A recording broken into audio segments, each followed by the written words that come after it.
Olá pessoal, tudo bem? Estou aqui na redação do Correio Brasiliense, tá? O maior jornal de Brasília, do Distrito Federal, para quem não conhece. Estou aqui, olha, com a Ana Maria, a Denise, jornalistas que vão bater um papinho aqui comigo, mulheres, ó, né? Mulheres super guerreiras, trabalhadoras. Já conheço há muito tempo. Conheço a Ana, né, Ana? Quando eu estava na procuradoria, você sempre colocava... Fui a primeira a dar notícia que você seria candidata. É verdade, nem eu sabia. Nem eu sabia que eu ia ser candidata. Tinha potencial para ser uma boa candidata. É verdade, ela dizia que com a quantidade de seguidores que eu tinha, se eu quisesse, eu poderia ser candidata. Eu nem sonhava, Ana. Aí eu ainda te respondi, falei, poxa, obrigada aí pela confiança que você tem em mim. E aqui a Denise também, que a Denise ganhou o prêmio agora, né, do melhor blog, não foi? Melhor coluna. Melhor coluna, isso, melhor coluna. E a Denise, uau! E a Denise eu já conheço há muito tempo. Temos uma grande amiga em comum, É verdade. a Sandra Tabajara, que é casada com o embaixador do Brasil agora, é o João Tabajara. Então, gente, estão assim me sentindo bem à vontade aqui com elas e quero que vocês acompanhem esse papo, tá bom? Para nós é uma alegria receber a Bia aqui, porque afinal de contas é uma deputada que eu tenho certeza vai ter um destaque muito grande no Congresso Nacional. Ela é séria, competente e conhece legislação, o que é importante no parlamento. É isso aí.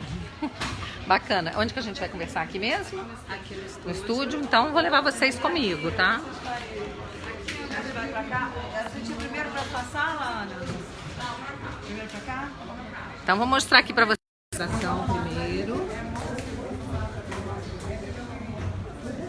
Tudo bom? Aqui. Estamos aqui na redação, tá? Vamos passar pra cá agora. Tem um pouco mais de silêncio pra gente poder conversar e vocês acompanharem aqui com a gente. Aqui a Ana também, mais uma Ana Dubois. Olá. A cabinha dela aqui. Porque as mulheres têm lugar de destaque aqui, Sempre, não é, Ana? muito. O tempo inteiro. As mulheres mandam aqui.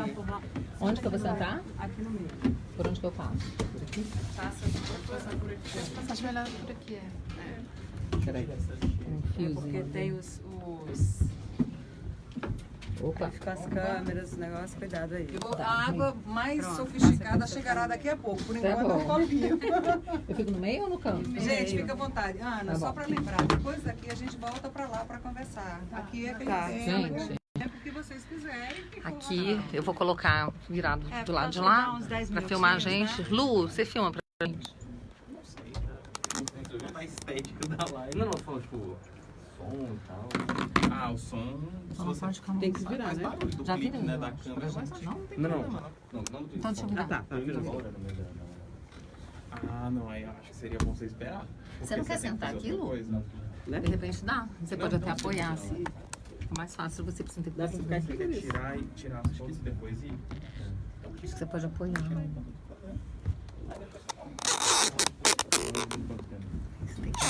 Eu não sei qual que é, né? Você não vai ficar muito baixo. Um pouquinho, cadê uma coisinha? Gente, esse tripé é super legal, né? Pois é, mas eu estou precisando de um mais alto. É, se ficar aqui, ó, Ana Você não, consegue especialista em apoiar o edição braço. de imagem, né? É, tá vendo? Ana não vai aparecer. Acho que você vai ter que segurar mesmo. É, vai ter que se segurar aqui assim, ó. A Ana não aparece.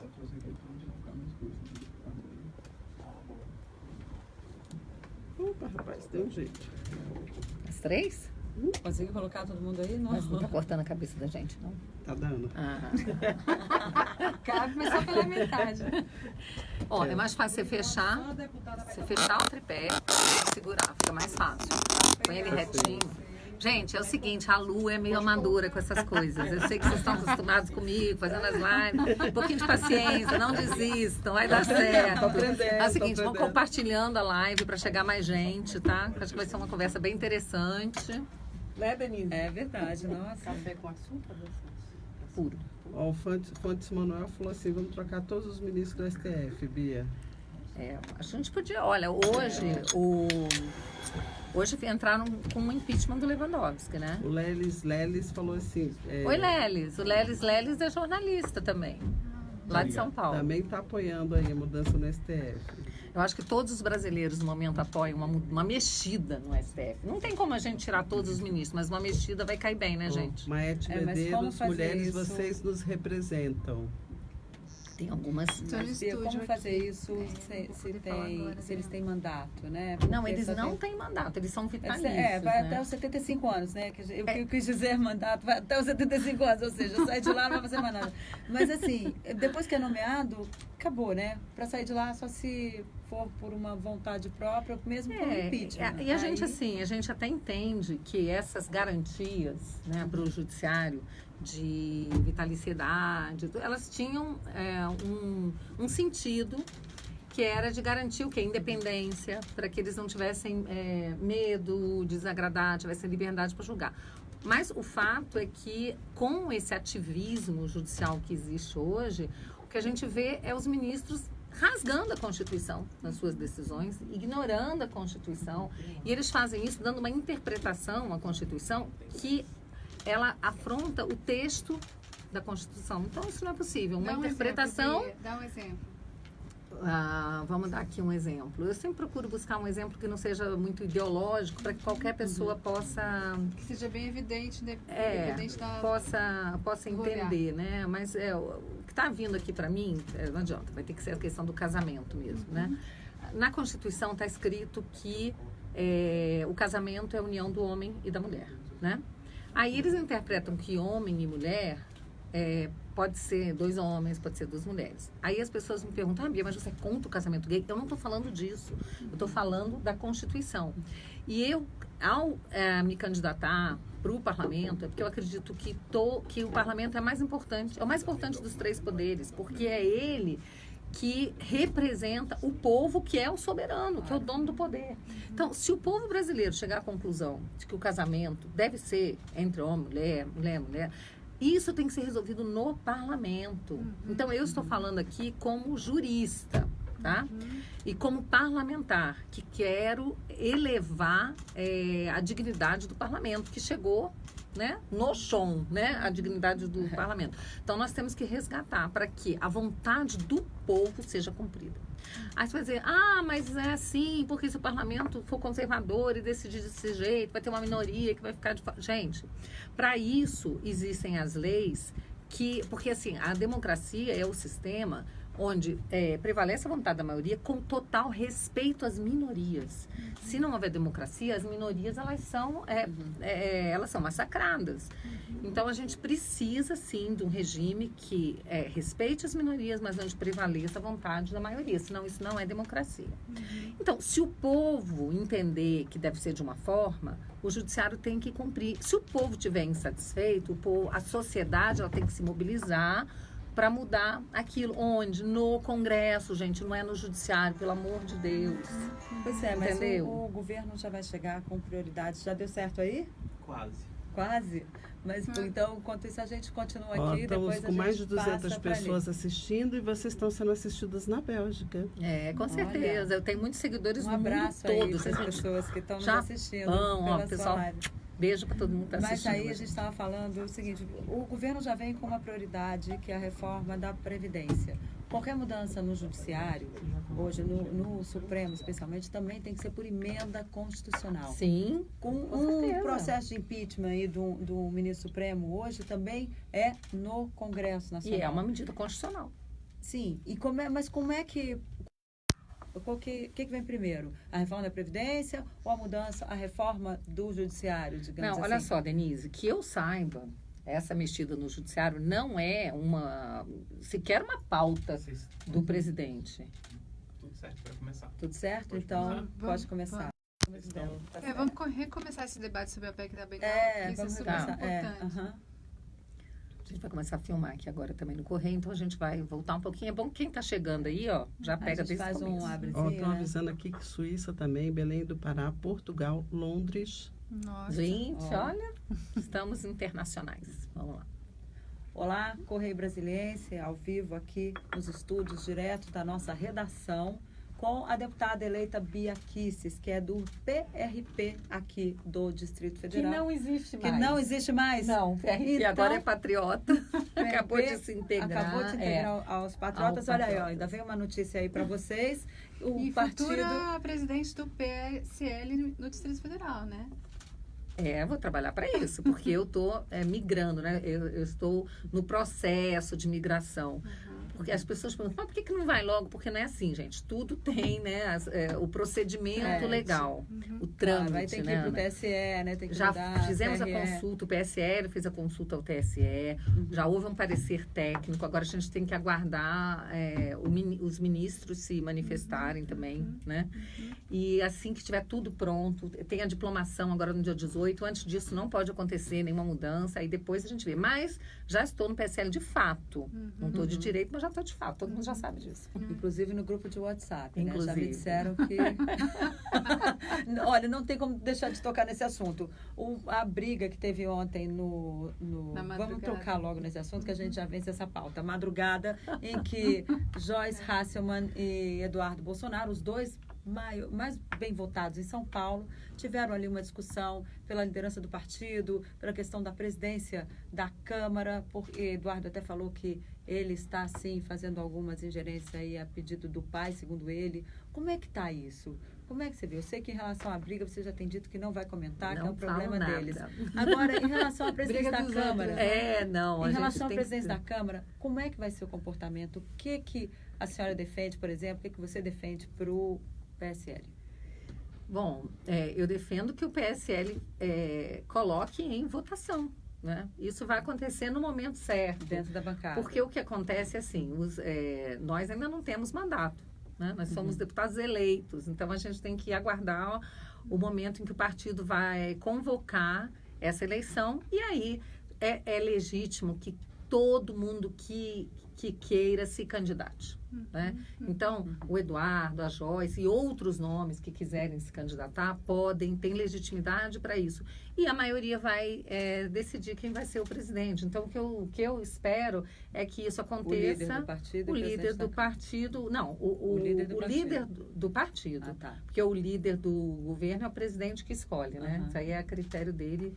Ele e só ele que define quem será o presidente. E presidente da Câmara um assunto que ainda não está definido. Se lança candidato, tem se apoia candidatos. quem Eu tá aí. acredito que o PSL não vai lançar candidato, por tudo que eu já ouvi de conversa, já conversei, já me manifestei, dei minha opinião também. E eu acho, inclusive, temerário que um parlamentar de primeiro mandato seja presidente da Câmara. Gente, é muito complexa a coisa. Então, assim, nós temos que primeiro aprender a sermos parlamentares. O regimento não é fácil. O presidente da Câmara tem que ser alguém... Ele é um presidente de um poder, né? Também não dá para ser um presidente, o pai no executivo e o filho comandando o legislativo. Né? Eu acho que muito poder não é o família. mais. Eu acho que não é o mais ideal quando a gente pensa no sistema republicano, na democracia. O ideal, mas o próprio Bolsonaro já falou isso também, que ele achava também que nem devia ser ninguém de preferência, porque não é assim, não pode ser ninguém do PSL. Claro que pode. Né? Você vê aí que, por exemplo, o Temer do MDB, o presidente do Senado é do MDB, né? Então, isso acontece. Mas já tivemos ideal que Antônio seja Carlos diferente. Magalhães no Senado e Luiz Eduardo na Câmara, né? Que era pai e filho. Enfim, Isso. a política Não, já está acostumada com essas questões familiares. Quem foi que falou outro dia? Eu ouvi não me lembro agora quem foi que disse, mas que disse assim: pense na coisa mais escabrosa, mais absurda que tem. Em Brasília tem precedente. Diziam na política que era na Bahia.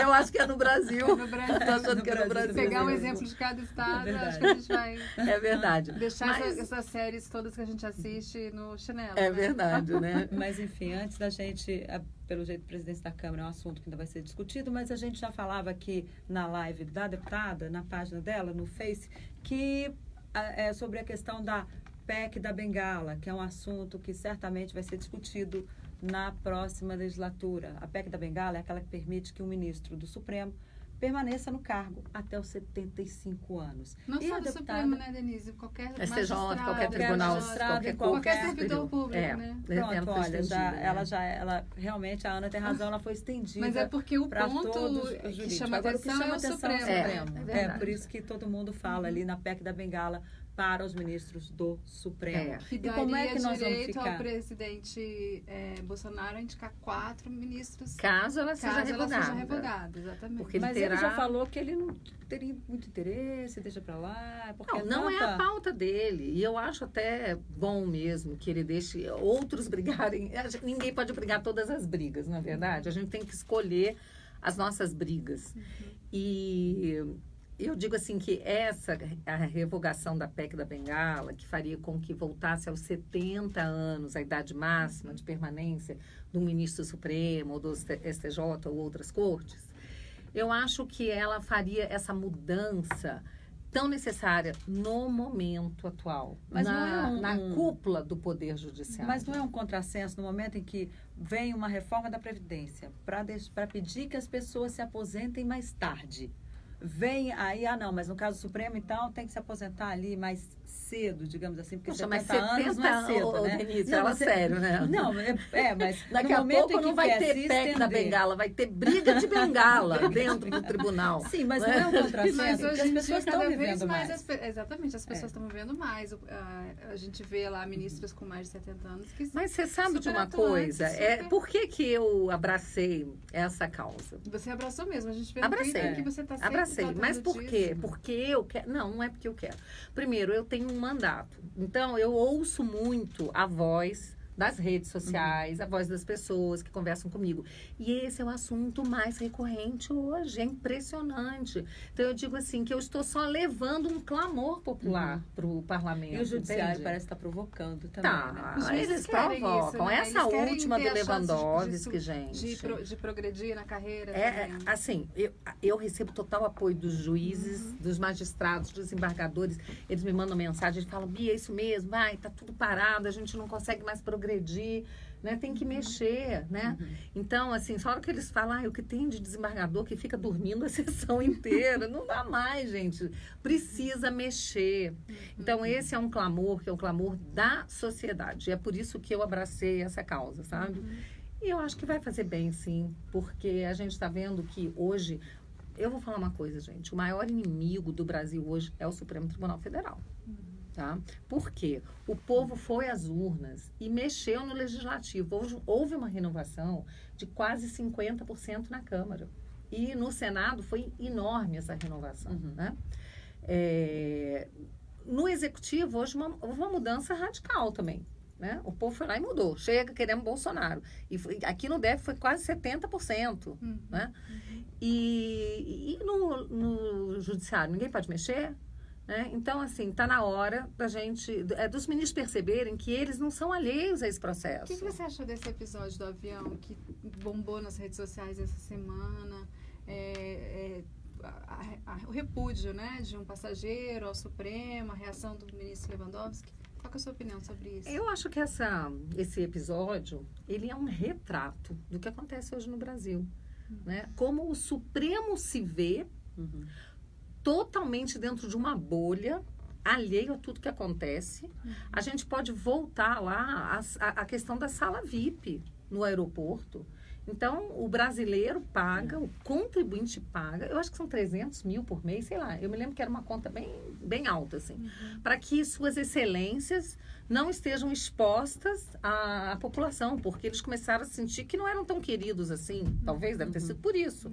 Aí a Carmen Lúcia, quando presidente, trouxe essa novidade aí de uma sala VIP para os ministros, pago pelo contribuinte. Então, na época, o pessoal se queixou bastante, comentou, achou essa medida lamentável. Mas não basta isso, né? Porque, tudo bem, eles não se encontram. A gente não se encontra aí nos corredores do aeroporto, mas se encontra dentro do avião. A não ser que eles comecem a colocar agora jatinhos particulares para os ministros. Pode ser que essa seja cada vez mais da a sociedade, próxima medida, não é? Então, o que aconteceu ali foi que um cidadão manifestou com toda a educação. E outra, eu conversei com ele, eu fiz uma live com ele, eu vi o vídeo várias vezes para saber se tinha havido da parte dele algum insulto, que a gente também não quer que as pessoas saiam por aí insultando, xingando. E se elas fizerem, é o direito de expressão, elas vão pagar, porque a lei já prevê. Também, que Não, na rua, nos restaurantes, isso. Aí exagera. tá no seu direito, porque a liberdade de expressão, ela é uma coisa realmente que a gente não pode começar a cercear. A liberdade de expressão. Mas a pessoa paga pelos seus excessos. Para isso que existe o judiciário, né, gente? É para isso. Para ir lá e condenar as pessoas que descumprem a lei, que ultrapassam os limites da civilidade, que cometem crimes. Então, existem uns crimes contra a honra. Só que o que o Cristiano Caiado Scioli fez, que é o nome do advogado, foi, com toda a educação, ele gravou para se defender de qualquer coisa, ele não falou para o público do avião, tanto que os passageiros não ouviram quando ele falou para o ministro. Eles estavam na primeira fileira, ele falou, ministro, eu tenho vergonha do Supremo. Eu tenho vergonha de ser brasileiro com esse Supremo. Ele falou para o ministro e ficou gravado. O que aconteceu? O ministro ameaçou de prisão o passageiro. Gente, onde nós estamos? Sabe onde nós estamos? Que agora você não pode, Ana, manifestar um sentimento. Primeiro ameaçou lá em São Paulo. Aí o que aconteceu, que eu achei interessante? A Polícia Federal entrou no avião lá em São Paulo. Mas quando eles souberam do episódio, eles falaram, não teve crime nenhum e foram embora. Só que quando chegou aqui, tinha um servidor do Supremo, que não era policial, entrou no avião, se apresentou como se policial fosse, levou o Cristiano com ele, e só bem depois que ele foi descobrir que aquele servidor sequer era um policial. Então, isso é uma coisa absurda, né? E ele ficou detido o dia inteiro, né? E sem explicação de nada. Mas o que eu fiz? Eu falei para o ministro Lewandowski que eu acho o Supremo uma vergonha. Gente, eu também acho o Supremo uma vergonha. Não sei, não vou nem perguntar a opinião de vocês, porque vocês são jornalistas, estão aqui me entrevistando, né? Mas as pessoas que estão nos ouvindo, o que vocês acham do Supremo? É ou não é uma vergonha? Então, gente, eu acho, eu não falo isso com alegria, Ana, não falo, Denise, eu falo com tristeza. Ainda mais eu que venho da área jurídica, né? O judiciário é aquele local onde a gente depositava a nossa confiança, a nossa esperança. Por que o Supremo é uma vergonha? Porque... Explica pra gente por que é uma vergonha. Bom, eu acho que a reação da população com relação às decisões do Supremo já demonstra isso. Mas vamos ser didáticos, né? Então, a gente pega assim, primeiro, a segunda turma do Supremo, ela solta todo mundo que é preso, só peixe graúdo, só peixe grande, né?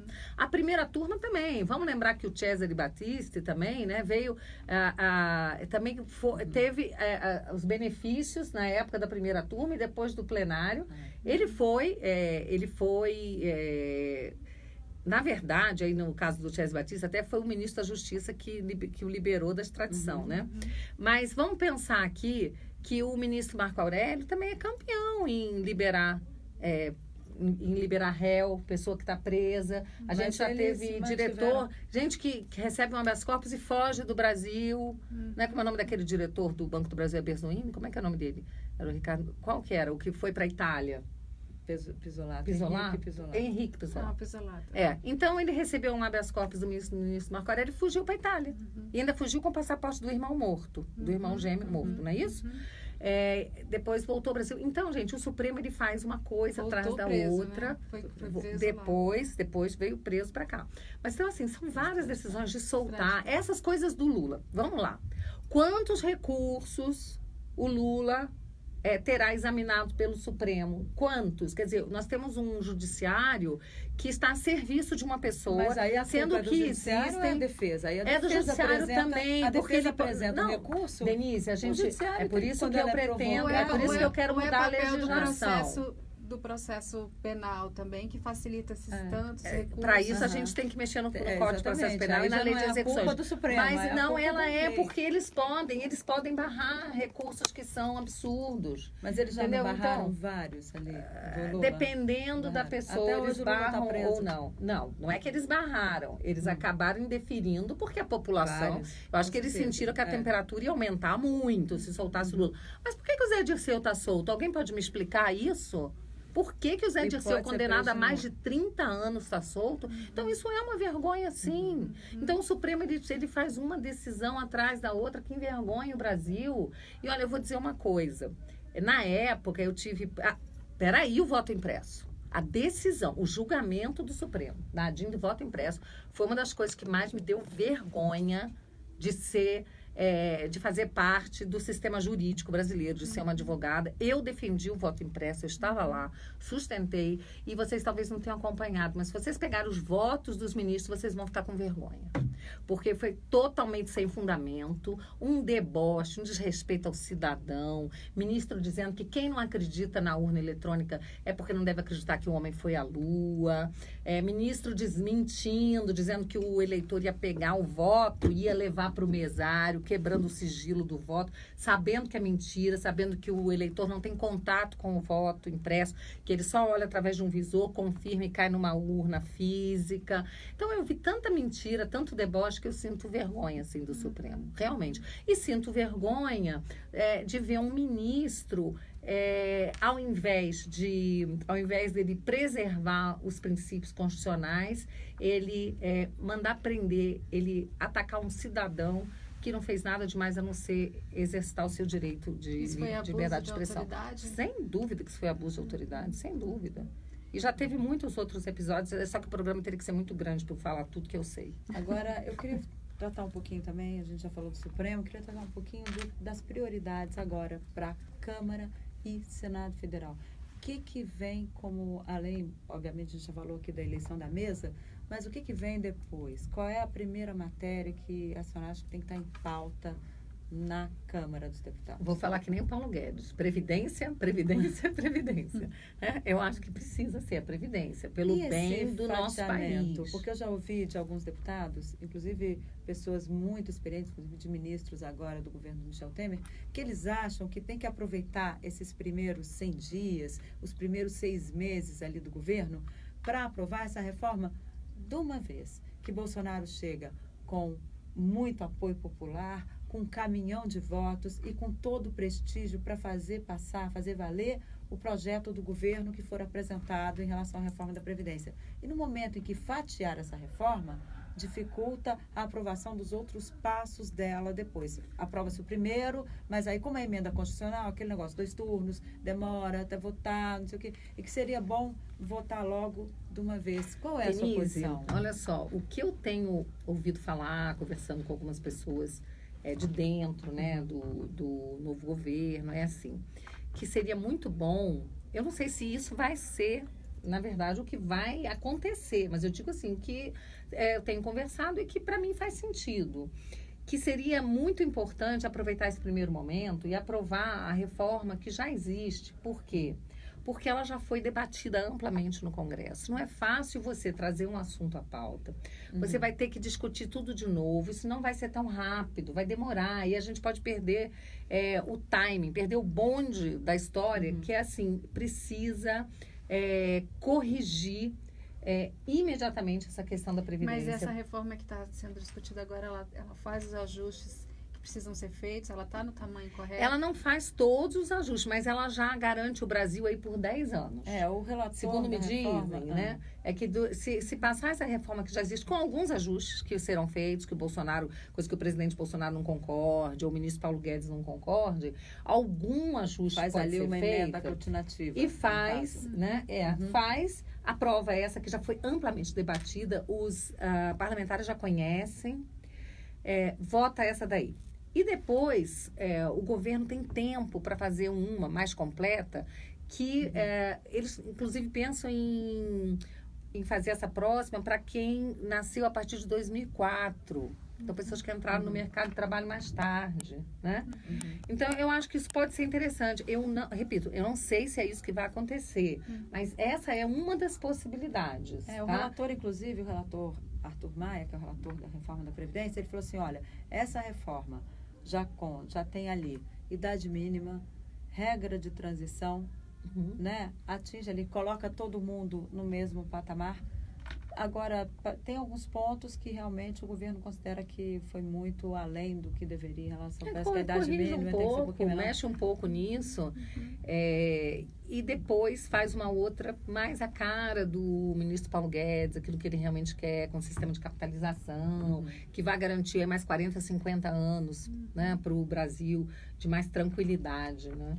Agora, Bia, o ex-juiz Sérgio Moro vai para o governo Bolsonaro com uma proposta de ampliar o trabalho que ele fez no combate à corrupção na Lava Jato, né? Ele que teve um desempenho muito significativo, que condenou muita gente, teve uma atuação de personalidade, aí falando dessa coisa aí de respeitar a Constituição, muita gente até questionou algumas posições que ele adotou, inclusive quando aquele desembargador quis soltar o Lula, ele se posicionou, para algumas pessoas ele se excedeu, para outras ele agiu de acordo com o que estabelece a lei, enfim, ele sempre teve uma postura firme e forte. E muita gente acredita que ele vai agora, como ministro da Justiça e da Segurança Pública, ampliar esse trabalho. Parte disso significa aprovar medidas no Congresso. Que medidas você acha que são importantes serem aprovadas para ampliar esse combate à corrupção? Tem muita coisa que precisa ser feita. O ministro, falamos aqui do ministro Sérgio Moro, ele diz que já existe uma proposta de reforma do Código de Processo Penal que vai na contramão de tudo isso que a gente está falando, do que o Brasil precisa. Então, acho que a gente precisa mexer no Código de Processo Penal, mas dando uma outra cara, que é a cara do quê? De ser mais rigoroso com o criminoso, ao invés de passar a mão. Vamos acabar com essa bandidolatria que tomou conta do Brasil. Hoje o criminoso, ele é mais bem tratado do que um cidadão honesto, sabe? Ele é cheio de direitos. E o cidadão honesto assombrado com a violência. Nós temos que mexer na questão, por exemplo, da audiência de custódia, né? Hoje eu conversei com um xerife de Los Angeles. Ele veio numa cerimônia da polícia, eu achei muito interessante. Então, a gente estava conversando sobre isso, né? A audiência de custódia, ela existe nos Estados Unidos e aqui ela se inspirou nesse modelo americano. Só que lá, para que ela existe? É para que o juiz tenha contato rápido com aquele criminoso que foi flagrado cometendo crime e logo seja dado encaminhamento. Se ele vai ser preso, julgado, o que vai ser feito? Aqui é para saber se o policial, de alguma forma, maltratou o criminoso. Gente, o brasileiro não merece isso. Não merece, sabe? Nós que somos mulheres... do policial. Do policial. E não do então, preso. aquela inversão de valores está de cabeça para baixo. Então, a gente precisa mexer... Essa é uma pauta minha. Mexer nessa questão da audiência da custódia, que não existe por lei. Ela foi implementada pelo ministro Lewandowski, olha ele aí de novo, né? Quando ele presidiu o CNJ. Foi ele Inclusive, que ele criou. defendia menos prisões, né? Sim, Com porque essa posição dele agora de mandar prender. Pois é, né? O bandido fica solto, o cidadão de bem fica preso. É assim que funciona na cabeça de certas pessoas. Então, o que acontece é assim, essa coisa também de desencarceramento, essa política. As pessoas falam, Bia, mas não tem prisão suficiente. Ué, não tem porque o PT não construiu. 14 anos de governo não construiu presídios. Então, tem que construir presídios, pode fazer parceria, PPP aí, né? Parceria público-privada para fazer presídios. O preso tem que ter dignidade. Houve reforma da Papuda para a prisão de alguns petistas. Houve. Inclusive, vários deles fizeram reforma, ficou bonitinho, né? Então, assim, precisa construir presídio, precisa dar dignidade ao preso? Precisa. Mas qual é a dignidade que o preso precisa? Ele precisa de um espaço, ele precisa de alimentação, ele precisa de trabalho. Isso é que é dar dignidade. Para ele poder ser ressocializado. Tem que ser tratado como gente, mas como gente que descumpriu a lei e está pagando pelo seu crime e depois poder voltar. Agora, não é isso que é feito. Eles querem, assim, proteger o preso, dizer que ele é um coitadinho. Do jeito que está hoje, pelo menos as imagens que a gente vê aí quando, né, na época de rebeliões, as cadeias viraram verdadeiras escolas. Elas são terríveis. Tá é terrível, Denise, ninguém pode concordar. Ninguém pode concordar. Ninguém pode concordar com as condições a que são submetidos os presidiários. Não seria antes fazer uma PPP para melhorar não é motivo para você botar essas pessoas na rua. Porque na rua, além deles ficarem com problemas, as pessoas de bem ficaram com problemas também. Porque estão sendo assaltadas, mortas, né? 64 mil assassinatos por ano no Brasil, gente.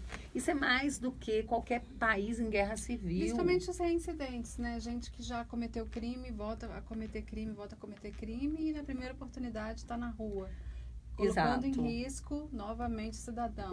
Hoje ninguém mais tem sossego, você sai de casa sem saber se vai ser assaltado, se o seu filho vai chegar em casa de volta. Isso é muito triste. Eu acho que o povo brasileiro, que é um povo tão alegre, um povo de boa índole, não merece isso, sabe? A gente tem que resgatar a alegria do povo brasileiro, sabe? Que tá... Agora as pessoas estão alegres de novo, estão mais esperançosas, pelo menos. O que eu vejo no rosto das pessoas é esperança. Mas você acha que o Moro vai ter força para convencer os parlamentares a aprovar essas medidas? Gente, o Moro é um herói. Esse homem é um herói. Ele tem uma moral, sabe, incrível. Ele vai ter força, sim, assim como o Bolsonaro vai ter força, sim. Os parlamentares não vão querer ficar alheios a esse processo de mudança, porque eles vão ser cobrados. Aquele parlamentar que começar a embarrear os projetos, ele vai ser cobrado pela população. Agora, claro que tem aqueles com quem a gente não conta mesmo, né? Eu não vou contar com o parlamentar do PSOL, do PT, porque eles querem atrapalhar. O negócio deles é atrapalhar o governo. Quais são os Então, partidos? mas esses aí eu nem conto mesmo. Mas os demais, eles Quais são os são partidos chamados que você nesse acha? momento a participar dessa grande mudança. Eles são chamados a isso e eles têm que ter responsabilidade como brasileiros. Eles têm que pensar no país que eles querem deixar para os filhos, para os netos. Tem que ter responsabilidade. Bolsonaro já começou essa semana a conversa com os partidos, né? Quais são os principais que você acha que podem ali dar uma ajuda para o governo, uma vez que o PSL sozinho não vai fazer verão? A gente tem aí o Democratas, né, que está bem contemplado no governo, não é? Tem aí o chefe da Casa Civil, o ministro-chefe da Casa Civil. Então, é claro que ele está conversando com os parlamentares e eles estão chegando. O PSDB, eu soube que o PSDB teve uma reunião com o presidente essa semana. Foi essa semana. Quarta-feira. Que dia é hoje? Eu nem sei, hoje é Hoje é sexta, né? sexta. E que a conversa foi excelente, excelente. Um deles comentou comigo, nossa, o presidente ele é muito sedutor mesmo, né? Ele é muito carismático, ele sempre fala tudo que tem que falar e conquistou completamente os parlamentares. Como é que você se aproximou dele? Como é que foi essa relação? Você já era muito atuante, né? No impeachment da Dilma, você foi pra rua, Isso. você se apresentou muito, pediu muito, foi pra Esplanada. Pra Esplanada, fui pra Paulista, em começou cima de um a trio se com 2 aproximar milhões dele, de... ou você já tinha uma relação? Não, eu não conhecia antes, não. Eu conheci mesmo durante o meu ativismo. Eu frequentava bastante o gabinete dele, porque eu procurava os parlamentares quando eu via que tinha uma coisa errada, um projeto de lei que é contra os anseios da população, aquele movimento que a gente estava vendo. Imagina aquela época que a Dilma pagou aquela emenda de 700 mil para cada parlamentar que votasse pela mudança lá do orçamento, né? Aquela pedalada e tudo mais. Então, a gente ia conversar e o Bolsonaro foi um dos que foi contra isso. Então, eu acabei me aproximando mais... Que ouvia. Daqueles que nos Ele era o que ouviam. mais ouvia. Isso, ouvia. Não era o que mais ouvia. Tinha outros também que ouviam.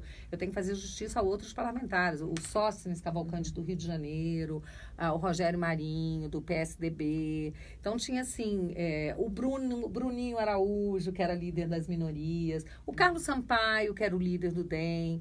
Todos eles... Do PSDB, né? O Carlos Sampaio. Quem que era o líder do DEM? Era o Mendonça, né? Era Mendonça Filho, eu acho. Mendonça Filho. Bom, enfim. Depois do impeachment era ministro. Não, antes. Foi líder. Foi líder do DEM. Então, eu me lembro que tinha vários parlamentares que eram bastante receptivos à população, o pessoal que ia lá. A gente montou acampamento, eles iam lá, visitavam a gente no acampamento, sabe? Filmavam, gravavam com a gente. Então, foi assim que eu acabei me aproximando do Jair Bolsonaro. E daí você teve vontade de se candidatar? Bem depois. Eu me aproximei do Jair Bolsonaro em 2014. Eu decidi me candidatar em setembro do ano passado. Engraçado que ele já tinha falado comigo há uns 2 anos. Você não quer vir candidata e tal? E eu falava, não quero de jeito nenhum. Não é meu projeto. Eu montei um Instituto Resgata Brasil, junto com a Cláudia Castro.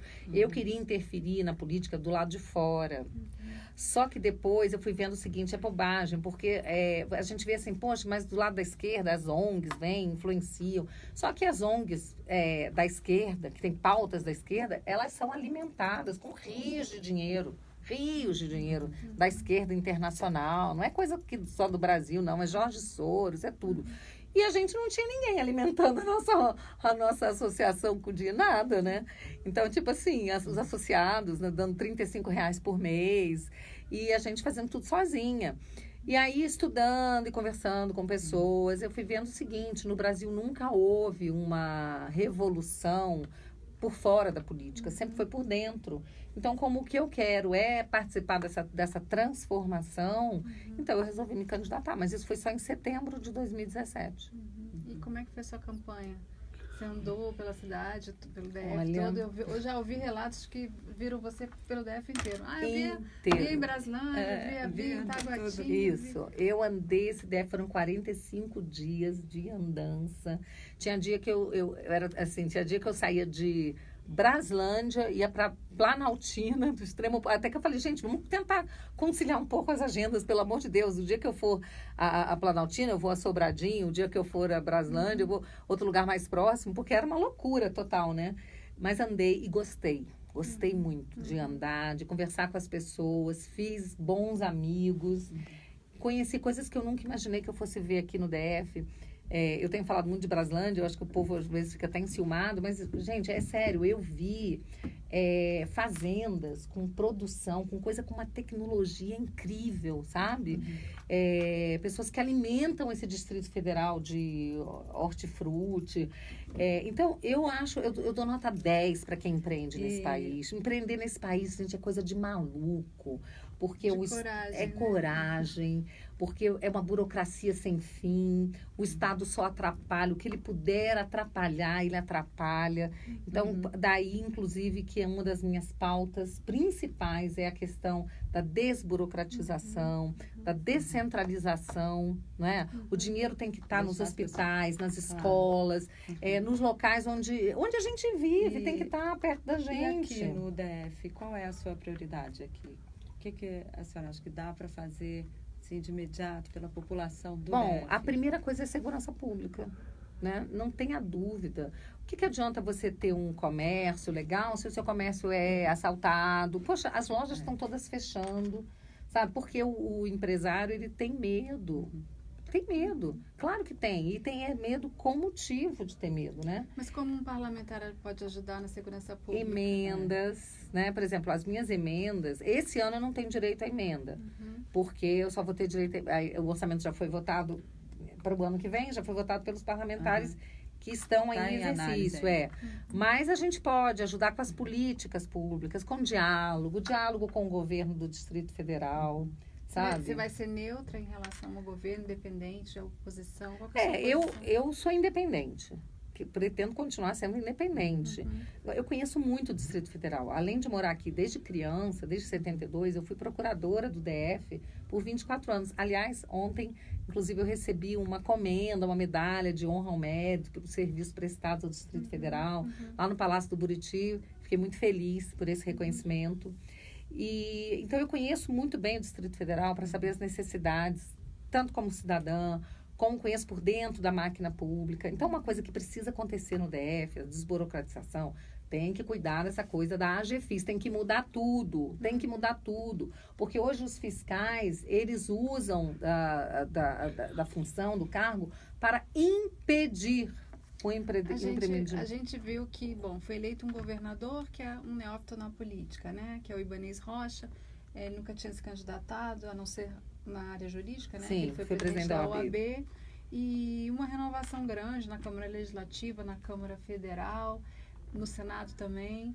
E vários políticos antigos que tiveram mandato, que agora estão fora por conta da lei da ficha limpa, ou porque ficaram fora porque o eleitor não quis. A gente sente que parece que tem uma nova geração de políticos começando a atuar no DF. Como é que são seus planos?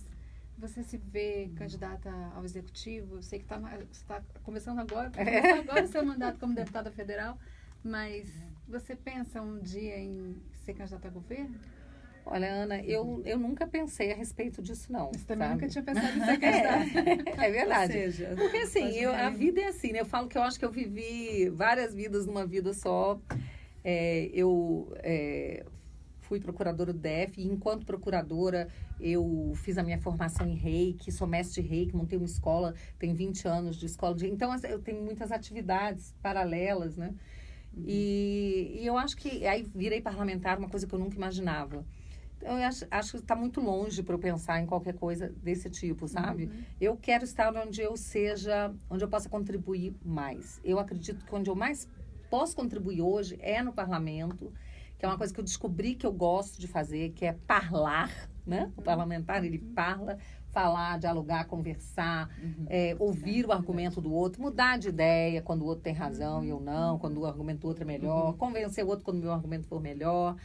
E na CCJ, eu tenho realmente, eu sei que é uma pretensão ambiciosa para quem está chegando, presidir a CCJ, que é a Comissão de Constituição e Justiça, por onde passam todos os projetos. Mas por que que eu me lanço a isso? Porque eu sou uma pessoa muito responsável. Eu jamais me lançaria alguma coisa que eu achasse que eu não estivesse à altura de cumprir bem o meu papel. Primeiro que eu tenho essa base jurídica grande e eu conheço o funcionamento do parlamento porque eu estou enfurnada lá dentro há 4 anos, frequentando as audiências públicas, assistindo a CCJ, vendo como funciona, estudando o regimento. Então, assim, estou em sou parlamentar do primeiro mandato, sim, tenho muito que aprender, sim, mas eu quero dar a minha contribuição onde eu acho que eu vou ser mais útil e não só para os parlamentares, para o Brasil, mas para o governo. E no judiciário? Você seria útil no judiciário? Com essa mudança na PEC da Bengala, poderia ser abertas novas vagas no Supremo? Olha, para dizer a verdade... Você gostaria de sentar ali naquele plenário? Honestamente, não. Honestamente, não.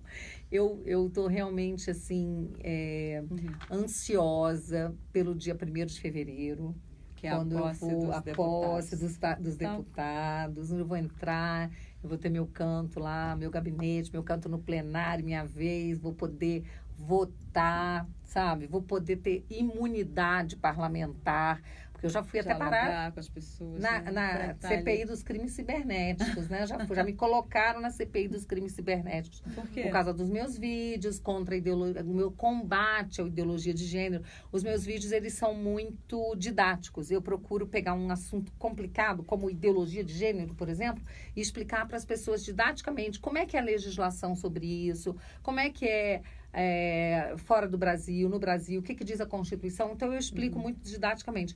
Eu fui atacada por parlamentares que achavam que os meus vídeos estavam botando em risco a ideologia deles. Porque eu explico mesmo, mostro que é ilegal do jeito que é feito no Brasil. Entendeu? Então, eu fui tratada como se eu fosse uma criminosa cibernética, mas o plano deles falhou, que eu saí de lá ovacionada. Tá? Ovacionada. Isso me deu uma projeção nacional incrível, tá? Então, pois é, então, Bia, eu acho que o nosso papo fica por aqui. Obrigada pela sua participação aqui no estúdio do Correio Brasiliense. Já fica o convite para você voltar lá em fevereiro, quando certamente os debates vão ser muito acalorados. Podem contar comigo. Da Câmara, né, Ana Maria? É um prazer estar aqui com vocês, meninas. Obrigada. E com o público do Correio. E parabéns pela eleição e muito sucesso para você. Obrigada. Obrigada. E para vocês, até a próxima. Vocês ainda estão por aí? Tem algum comentário, alguma coisa aí, alguma pergunta, Lu? Alguma coisa que... Olha, todo mundo apoiou aqui os comentários que você fez sobre o STF. Muita gente querendo saber mais sobre a história da Joyce, mas muita gente... Não falo não, gente. Não quer falar. Ai, meu Deus do céu. Mas não muita minha gente, enfim, apoiando, muita gente falando que vocês são mulheres que representam. Ó, meninas, vocês estão juntos, ó. Já ganharam meu público, tá vendo? Legal, muito bom. Que bom. Obrigada Pessoal, pela gente. a gente vai encerrar também essa live. Obrigada pela companhia. Depois a gente volta. Ó, o Miguel Najib aqui Oi, Miguel. perguntou pelo Escola Sem Partido, Bia. Pois é. Olha, eu não podia deixar de comentar que teve uma hora que eu ri aqui, porque alguém falou a PEC da Banguela. Eu tive que rir, gente. Desculpa, balançou assim um pouquinho, porque eu estava rindo. Tá certo. Miguel, um beijo pra você. Escola Sem Partido sempre. Eu tenho falado muito nas minhas entrevistas sobre Escola Sem Partido e tenho tentado esclarecer para as pessoas o que é a Escola Sem Partido, porque muitas pessoas não conhecem o projeto, falam mal sem saber do que estão falando, outras falam mal sabendo do que estão falando, porque querem confundir mesmo, tá? Mas, pessoal, sempre força para o Escola Sem Partido. Tamo junto. Ariane Lima aqui falando que é sua fã. A Zoe tá aqui assistindo também. Oi, Zoe. Beijinho, amor. Daqui a pouco você vai estar aqui com a gente. Isso aí. Pode encerrar. Quer que eu encerre? Deixa eu encerrar.